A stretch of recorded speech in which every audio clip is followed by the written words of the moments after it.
Welcome back to Torque and Power. Appreciate you guys checking in. Today we got a fun day, at least I think it's going to be a blast. We're going to do a little comparison video between the three bikes. It is Illinois, it is 50 degrees.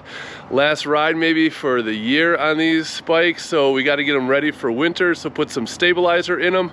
So we're going to do a little comparison video. And we're going to take out the 2018 Street Glide Special. Stock 107. I'll talk about what we got on the bike when we go for a ride. We got the 2016 Fat Boy S right over here. Love that bike, awesome beast. And then we got the 2017 V-Rod Muscle as well. So we're gonna be taking all three of these bikes out and we'll do a little run through, you know, see what it's like between all three of them. I've never done all three where I've gone from one seat to the other, so this should be fun. I'm excited, kind of see what they're like in comparison to them. But all cruiser bikes, all so much fun, all provide great experiences. So I figured, why not? Let's get on it. Let's have some fun. Cool. Well, next up is gonna be Big Blue, and all warmed up as well. This one's gonna need a little bit more gas. Let's crank up those heated grips. GoPros are on, ready to go. All right, let's see the difference. Okay, right off the bat, clearly heavier. And I guess we'll wait on the Amazon guy here first. Let him go. Man, that Fat Boy S is fun. Oh, if you guys get a chance to drive one of those, do it. It is a great bike. And then we'll do the V-Rod next. And maybe if we're feeling a little wacky, we'll get on the Honda Rebel too. All right, Amazon guy is out of the way. Kickstand is up. That's always a key. Ready to go. All right, let's do a little comparo now. Here we go. First comparo between them. Let's go see how they are. Definitely heavier. Ooh, it's weird. I feel like I'm actually lower in the saddle, but that's just the handlebars are higher. Definitely fits me a little bit better when it comes to this bike. Oh man, this is just, it's like riding an old friend when you've taken this one on so many trips. This guy's been to Sturgis a few times, been to Daytona. So if you guys happen to be on this channel because maybe you came from a different bike, you know, or you're riding a different bike currently, we'll go the other way this time. We'll go the back way. Or you have a V-Rod, or maybe you got the Softail. These bikes, if you have not been on a touring bike, they are extremely agile. And if you would have told me that before I ever rode one, I would have been like, what the hell are you talking about? How can a bike that's 850 pounds you call agile? Well, it is. I'm telling you, the engineering on this bike with the engine sitting so low in the frame, it is so well balanced. When I took this bike to tail the Dragon, it just whipped through the turns. Now the V-Rod's got a longer rake, so it's not going to cut in nearly as much. Oh, nice Jeep, I got the same one. And it just doesn't cut in as hard as what this bike can. This is the first time I got on one of these bikes, and I rented one, and I was going to the Milwaukee Rally. That's when it blew my mind. That's when I realized, okay, I get it. Before, you know, I was always sport bike world. And I'm like, all right, I need to try a different experience in my life, and did it, rented one, and took it up to the rally, and I don't think I got maybe even 2 blocks. Because by that time I already had, you know, the Bluetooth adjusted with the music.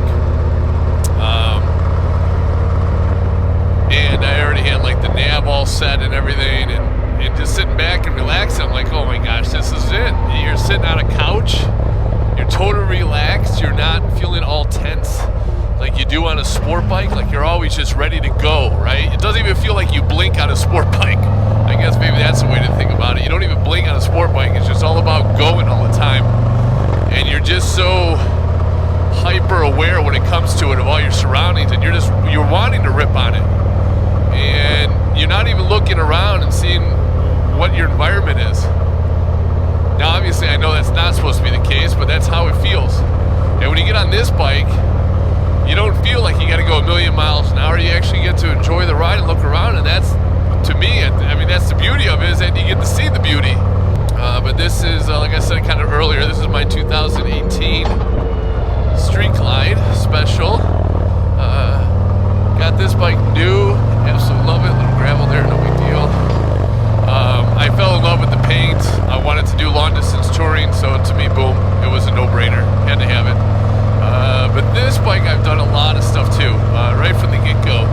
I got it in December of 2017, and from there I just started modifying because I can't sit still and not do something to a bike. So right away I did the audio, which I'll go over that in another video. I think that's a real interesting one for people because I did do a lot of trial and error on it, and what led me to doing the stage 1 audio on this, the stage 1 boom audio. But anyways, I did the audio. I put the lower fairings on this bike. I've done a lot of windscreens. You guys haven't seen that. I did a whole windscreen video on all those guys. I put on the factory 47 12-inch assault bars. I think they're amazing. Wired everything internal. I love that look. Put on the Kahuna heated grips. I got the Willie G collection on like the floorboards and the shifter and all that good stuff. The Dominion mirrors. I got LEDs on this guy all the way around. I do have the Daymaker from Harley up front. The rest is custom dynamics. And then I got a CVO fender in the rear, and that's already got the LEDs from Harley, so that's great. I do have the full stage 1 on this bike, so I got the full exhaust, including the header, and then the slip-ons for the Screaming Eagle ones. And I did a whole review on that as well, if you guys want to take a look at that video. I also have the air filter in it. I just did I forgot what they call it, but it's the wedge-shaped one. It's just more open than the factory one, because I wanted to retain the stock look. I like the cover on the stock air filter. Oh man, what else? With the boom audio comes the amplifier that comes with it as well. That sits underneath the front of the fairing. I did the wrap fender on the front of the bike because I absolutely love that look. I think it looks so cool, exposing the rim. Nothing wrong with the stock fender. I still have it. I just like that one. Instead, I put the stretched, and that's Harley as well, in case you guys don't know. And then I got the stretch covers on the side panels over here, right in front of the bags from Harley as well. I like that look too. I think it looks like a nice styling cue for it. Especially with the bike already having the stretch bags from the factory, I thought it just kind of complimented it. Oh my gosh, I'm sure I'm missing something. Let's go. What the heck, huh? Look at that turn, no problem. I got the CVO seat from 2018 on it. I took this one to Sturgis. It is extremely comfortable. I love it that it's low profile and it fits the lines of the bike in my opinion, and it's very comfortable. I got the docking hardware. I think none of that stuff's a shock. A lot of people do get a touring bike, so I got the docking hardware on the back with the luggage rack and the passenger sissy bar. Yeah, I don't know. It pretty much covers it, but make sure you guys do, again, hit subscribe, because what's going into this bike is going to be exciting. I got the Harley 128 kit. I am going to be doing it myself like I do everything else to these bikes, and I'll be doing that. So I'll be putting the 128 on, and I'm not sure, I'm a little torn. I'm not going to do the stock exhaust to start. I'm going to go right into the Chrome Works. I like them. I like their performance, but I might stick with the stock cam and then go to a different cam down the road, because changing out the cam chest is not a lot of work. Obviously, you're going to have to re-dyno it to get the power out of it and put in adjustable push rods. But maybe in the beginning, I'm just going to stick with just the stock one and see how that goes with the 128. So I'm really looking forward to that. All right. And now,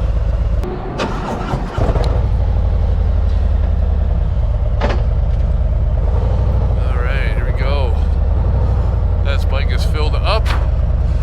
We're going to go a quick way. All right, so what's the differences between this big boy and that Fat Boy S we're just on? Well, I'm going to tell you, this bike feels more refined. It's definitely set up for touring. It feels good. The other one is faster. This one feels just so easy to go quick. But obviously, being another 150 pounds heavier than the other bike, it's not as quick. But the difference is between the Milwaukee and that twin cam,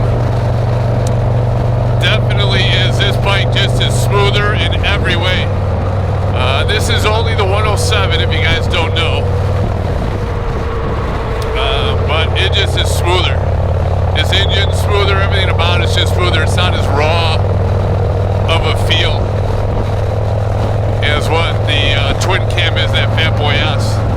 This bike is more comfortable, as it should be. It definitely has more travel in the suspension.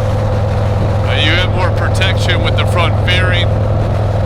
The seat to me is more comfortable than the stock seat on the Fat Boy S. It's just a little bit easier to go long distance and smoother. Not to say that the Fat Boy S you can't go long distance at all, but the Fat Boy S has more of a personality. This bike right now in its 107 form, I'm hoping the 128 and a different exhaust is going to transform it a little bit.